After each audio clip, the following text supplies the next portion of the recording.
A Rata, para vários anos, acaba de organizar um beach cleanup anualmente, onde a pede colaboração de voluntários para ajudar a nos beach limpo. E aqui, dia mais, esse aqui é o resultado de um êxito total. E fim de semana, traz Lomba, estava fim de semana, e com voluntários na riba nos beach, para contribuir a manter nos beach limpo e fazer o vacina aún mais atrativo para tanto nos locais, mas também para os turistas.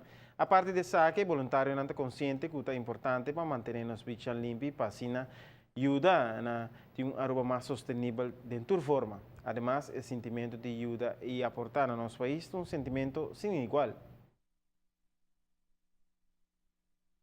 Esse beach limpo que men dori haciéndose el futuro comienza environment de Aruba lo porta mais melhor e pode durar mais. Me sinto mesmo bom, porque dori limpia é beach now, assim nós pode attract mais turista, porque é mostra mais limpo e agora mais ainda lo bem, porque é mais bonita. Me gusta ayudar gente, então me quer que men tiene mi isla limpia, então é normal, é duche, so bota sinto bom, então ya bota ayuda outro gente não também, do escola que se não.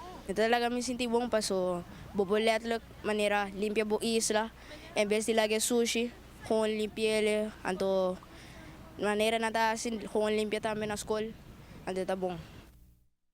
Diferentes escolas participaram, caminha uma itura por na obra e estava satisfeito de com limpia beach naquele depois de dia largo de trabalho.